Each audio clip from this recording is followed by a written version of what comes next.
¿Qué tal? Una vez más con ustedes para charlar esta mañana sobre un tema que ha despertado muchas interrogantes, un tema que ha traído en jaque pues a todos los que nos dedicamos a este tema entre los impuestos y la contabilidad y el derecho. Y es un tema de moda, más que nada es un tema y hay que verlo con mucha sutileza porque tiene aspectos importantes y sobre todo los efectos económicos son muy relevantes. Hablamos en la parte de las sanciones y la idea es precisamente conocer este tema para evitar incurrir en una conducta que pueda ser motivo de esa sanción o de esa repercusión. Como ustedes recordarán, ahora en el paquete económico 2022, paquete económico fiscal, se insertaron muchas reformas. En total fueron 200 a diversos ordenamientos, diversas leyes.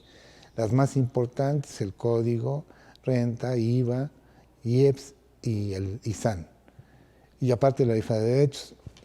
Bueno, de esas 200 reformas, de las más representativas las encontramos en Código Fiscal. Pues dentro del Código Fiscal encontramos precisamente este nuevo concepto que ahora forma parte del lenguaje fiscal. Me estoy refiriendo al beneficiario controlador. Así lo reconoce la ley. Yo, desde mi punto muy particular de vista y mi opinión muy personal, yo preferiría llamarlo beneficiario directo o beneficiario real para efectos fiscales. Porque ya tenemos una referencia de beneficiario controlador, pero para efectos de la ley antilavado o la ley federal para identificación de recursos de procedencia ilícita, la ley antilavado. Van a ver que curiosamente pareciera que son conceptos idénticos, pareciera, pero sí hay unas diferencias que ya veremos en su momento dónde están sus marcadas diferencias, marcadas y claras diferencias. ¿Ok? Sin más preámbulo, vamos a dar comienzo a esta charla. Gracias por estar con nosotros, gracias por seguirme. Les aseguro que va a ser bastante interesante este tema y seguramente va a causar algunas inquietudes o dudas, pero les aseguro que todo se va a contestar dentro de este material que forma parte de los que yo preparo para todos ustedes. Dos láminas que hablan de beneficiario controlador,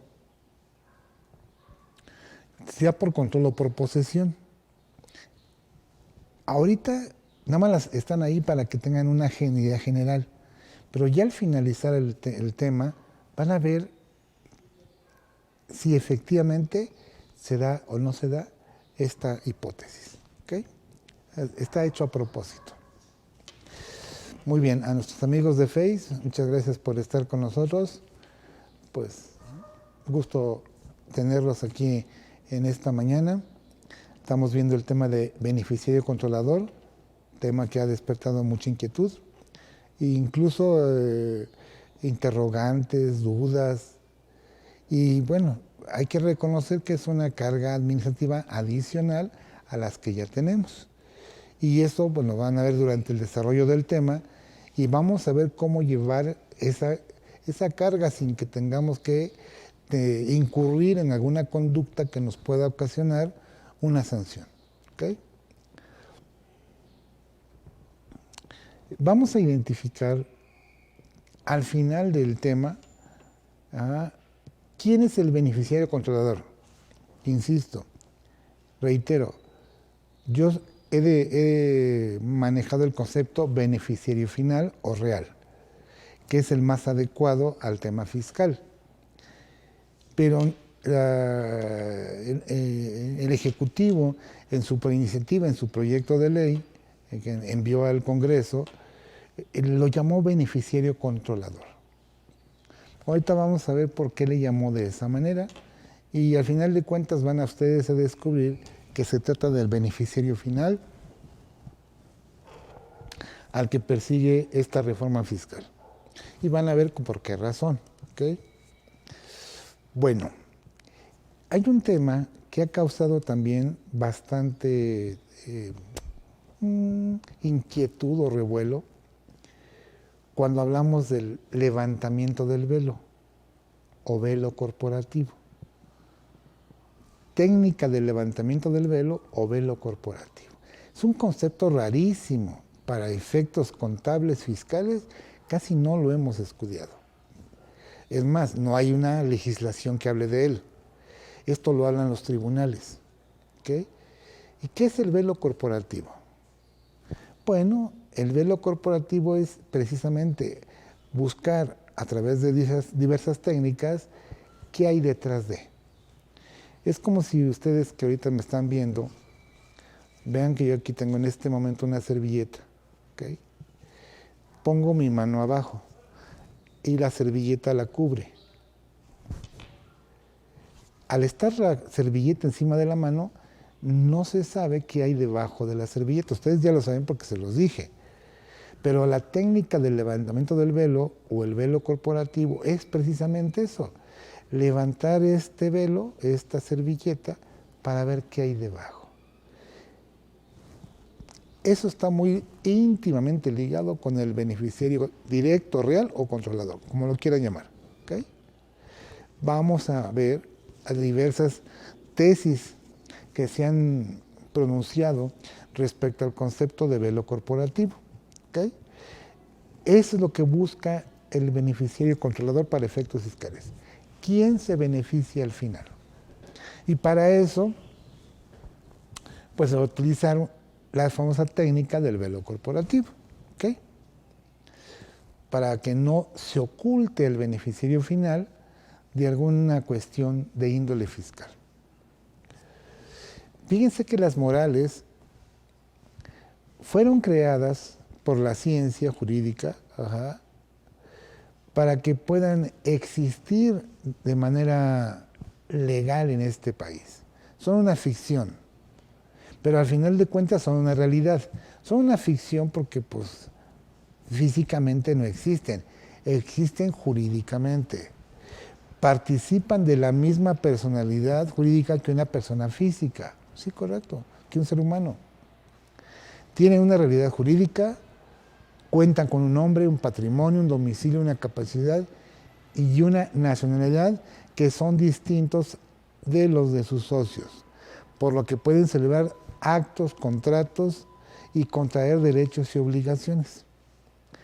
Sin embargo, cuando no tienen una realidad física, se les considera como ficciones legales, lo decía yo hace rato, que en algunos casos se utilizan como un instrumento para ocultar a las personas físicas que las controlan y que reciben los beneficios económicos de las mismas.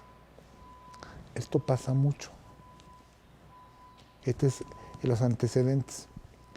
Existen esquemas piramidales en los cuales una persona moral es constituida por otra y estas a su vez por otras, y así de manera sucesiva, con el objeto de que las autoridades se les haga muy difícil identificar qué personas físicas se encuentran en la cúspide y qué han sido las que dieron origen a esta cadena de ficciones o cortinas consideradas como un velo corporativo.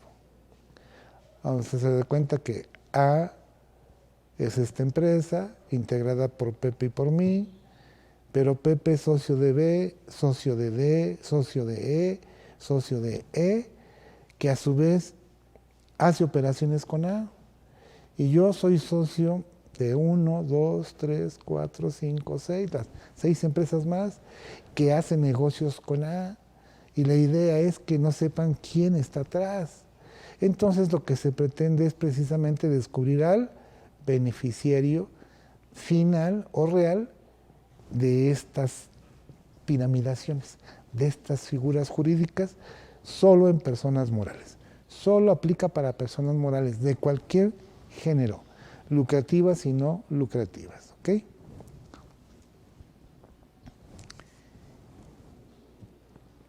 Ya vieron, en la lámina anterior decía el famoso velo corporativo.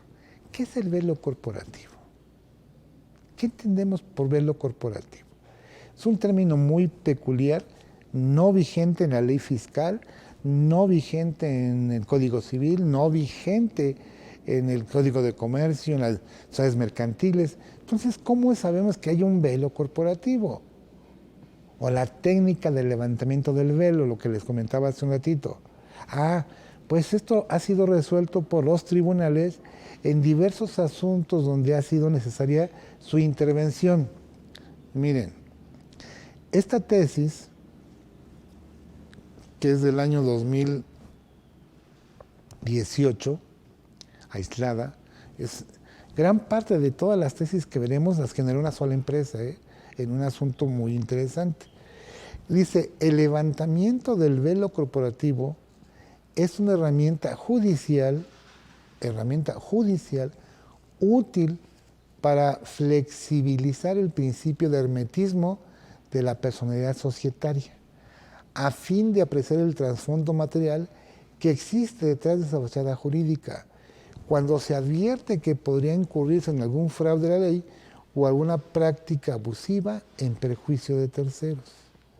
Los actos fraudulentos o abusivos que pueden perpetrarse con la utilización de la personalidad societaria no son conductas por sí mismas ilegales, sino actos formalmente lícitos y válidos, pero que materialmente pueden encubrir mecanismos diseñados a ser utilizados para evadir obligaciones de socios o sociedades. Así pues, la justificación para levantar el velo corporativo no radica en los actos societarios per se, sino en su contexto fáctico, cuando éste indique que se han desplegado en ejercicio abusivo de un derecho, es decir, no solo con la intención de obtener su fin natural, sino además eludir con disimulo responsabilidades legales o contractuales. Resumiendo, ¿qué busca el levantamiento del velo? Pues que no haya fraude a la ley, que no haya simulaciones, que no haya encubrimiento. ¿Okay? Conocer el trasfondo. ¿Qué hay detrás de? Pero eso no lo vamos a encontrar, insisto, en legislación. Lo vamos a encontrar cuando el Poder Judicial sea invitado o participe en este tipo de controversias. Al levantar el velo corporativo para evitar fraudes a la ley y prácticas abusivas, se privilegia el principio de buena fe que, en la materia societaria, vincula a las morales y a sus socios y representantes a ejercer los derechos relacionados con el ente colectivo sobre un sustrato mínimo de ética social, a fin de evitar dañar a otros. Alterum no dañes al otro, según reza uno de los axiomas más antiguos del derecho.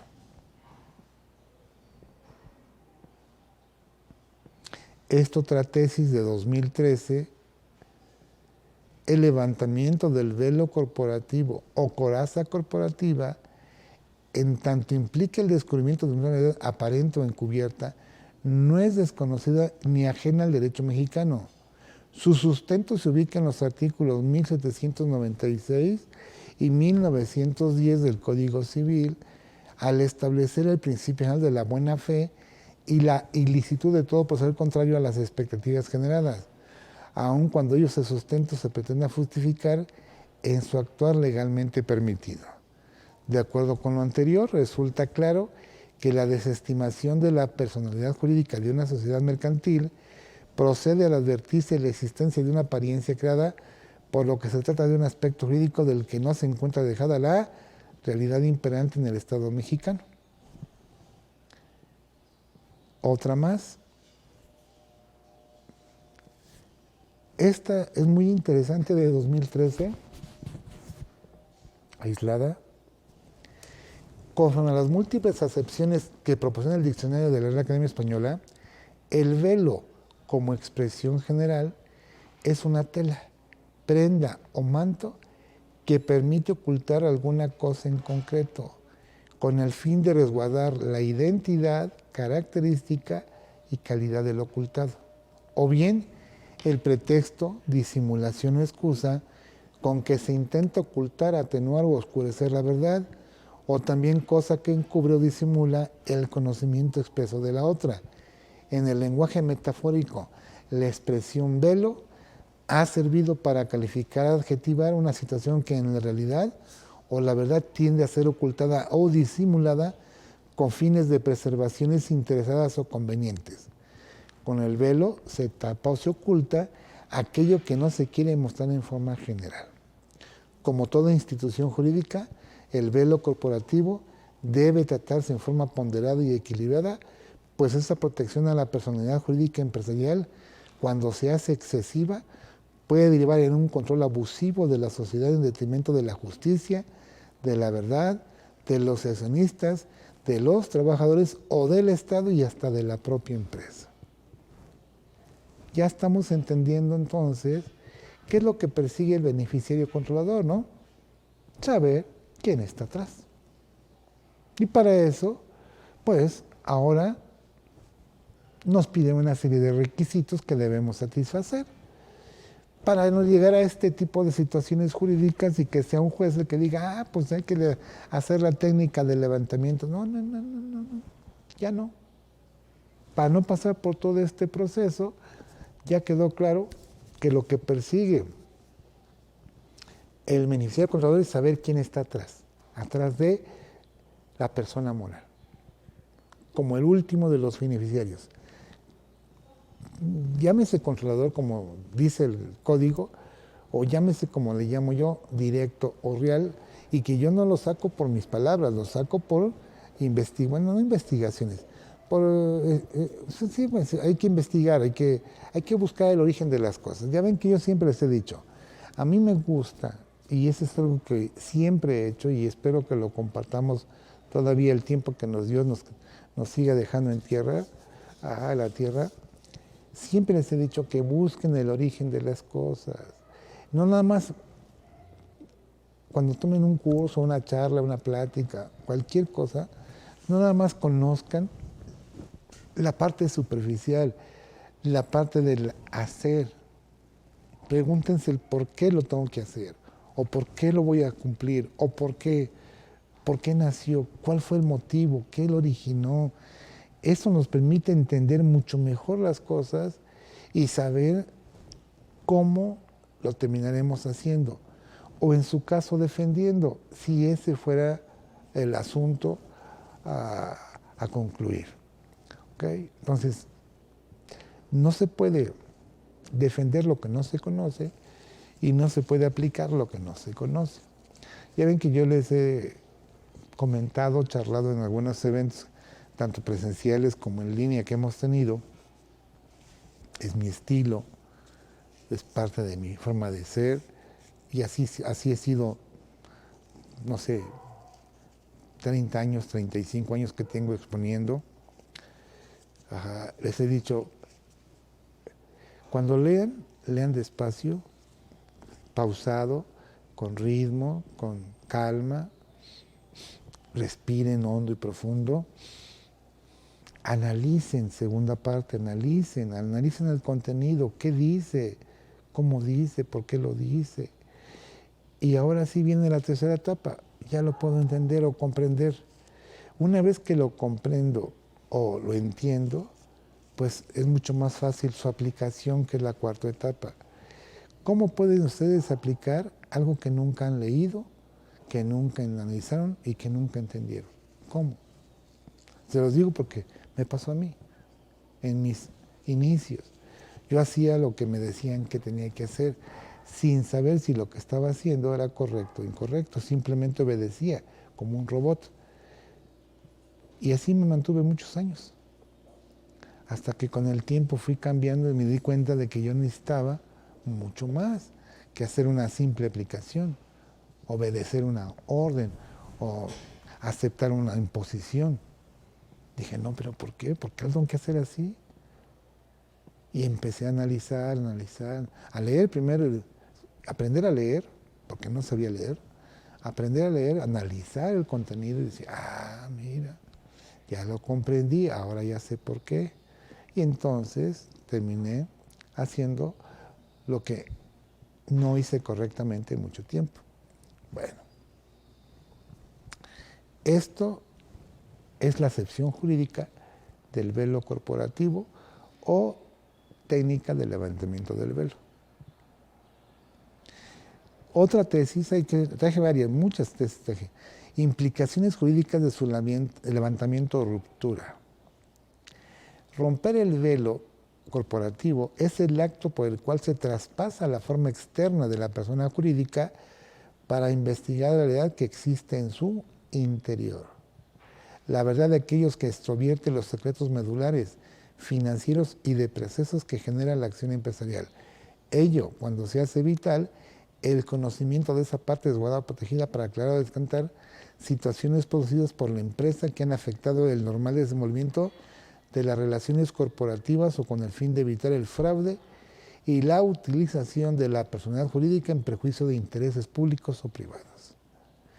El velo corporativo existe por la necesaria seguridad jurídica y comercial que debe tener la empresa ante situaciones claras de abuso contra las instituciones que generan ganancias o beneficios.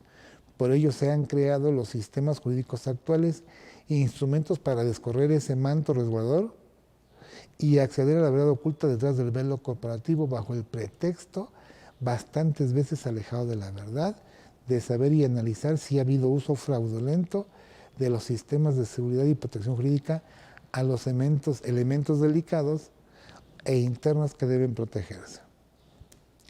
Y así les puedo dejar, bueno, no les puedo, les dejo la 243-55, otra tesis, velo corporativo, la 243-54, velo corporativo, la 43-53, velo corporativo. Debe levantarse al advertirse el control efectivo que sobre la sociedad mercantil ejerce uno de los socios al abusar de la personalidad jurídica. El control efectivo. Luego, cuando en un determinado caso se advierte el control efectivo por parte de uno de los integrantes de la moral o de un tercero que impongan en ella una influencia dominante, el cual se acreditaría existe un control abusivo de la sociedad por parte de los integrantes a un nivel tal que la voluntad de la moral sea en realidad la de sus integrantes, lo que se evidencia cuando la toma de decisiones estratégicas de la persona moral se realiza por parte del integrante o el tercero, quien también tiene dirección de sus finanzas, en tanto es titular de la mayoría del capital social. En ese tenor, cuando la sociedad considere suficiente probado que la conducta del integrante sea orientado a abusar de la personalidad jurídica independiente de la moral, en fraude de acreedores, por fraude de la ley en general, por violar normas imperativas mediante la utilización de aquella, infringiendo la buena fe con la que debió de conducirse para no evidenciar el abuso de la sociedad que conformó para dar la apariencia tras la que se ocultó, debe levantarse el velo con sus implicaciones corporativas, implicaciones jurídicas. ¿Cómo la ven? ¿Queda claro? ¿Y entonces qué es velo corporativo? ¿O más o menos? ¿Ya alguna duda de velo corporativo? Porque ese tema es base o vital para este tema que estamos desarrollando esta mañana. ¿Okay? No sé si otros ponentes en otros eventos o en otras capacitadoras hayan tomado o hayan decidido a tomar este concepto del velo. A mí me llamó mucho la atención, siempre me ha llamado, porque precisamente muchas veces en los aspectos de cuando se busca optimizar la carga tributaria, lo que comúnmente le llaman planeación fiscal, que para mí no existe, la planeación es financiera, es administrativa, es patrimonial, que tenga un efecto en lo fiscal es una consecuencia, más no es un fin. Bueno, muchas veces se incurre en fraude a la ley. Y es ahí donde hay hasta una simulación. Y entonces eso es más o menos es lo que hay que evitar. Lo que hay que evitar. Evitar fraude a la ley o las prácticas abusivas, porque podría haber una serie de consecuencias económicas e incluso hasta personales como, como, como resultado de esas prácticas incorrectas. Hay que hacer bien las cosas. Coraza o protección corporativa, ante su abuso debe levantarse para descubrir la verdad encubierta. Otra con el puro título, abuso de la personalidad jurídica societaria, al advertirse debe levantarse el velo corporativo. Sociedades controladoras, holding, levantamiento del velo corporativo, tratándose de contratos celebrados con grupos societarios. Técnica de levantamiento del velo de la persona jurídica o velo corporativo, su sustento doctrinal y la justificación de su aplicación en el procedimiento de investigación de prácticas monopólicas. Esta es jurisprudencia de 2008.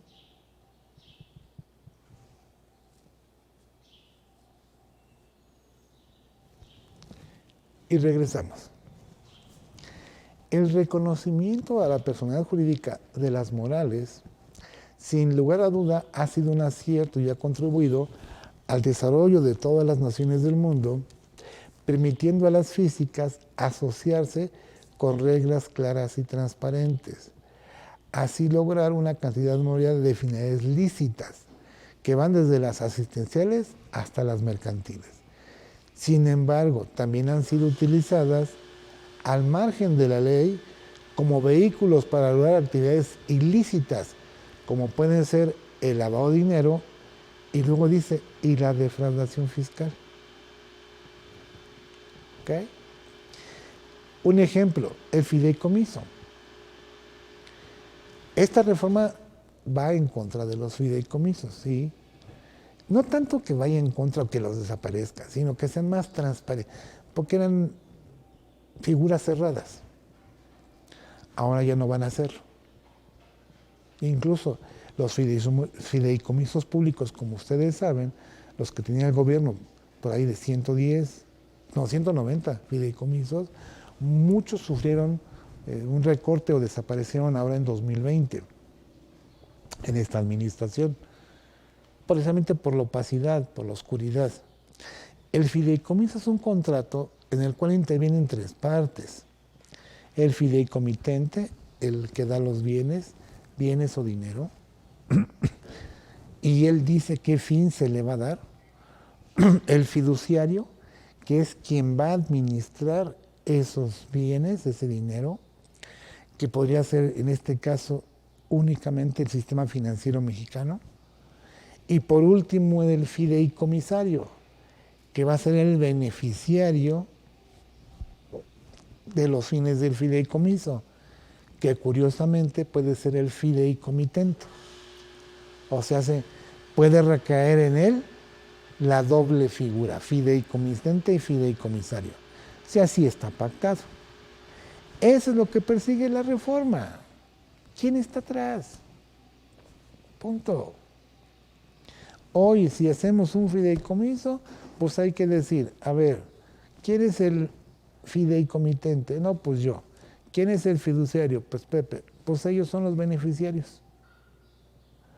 Pero el fideicomitente que hizo la aportación, sí. Yo diría más bien Pepe, ¿no? Porque Pepe es el beneficiario final. Ah, pero si Pepe hace el fideicomiso para que se beneficie Pepe, Pepe pues es el fideicomitente y fideicomisario, que era muy común en los fideicomisos, muy común. Y eso tratan de controlar, no nomás crear la figura por crearla, sino tratar de ver que con esta figura se reduzca la evasión fiscal.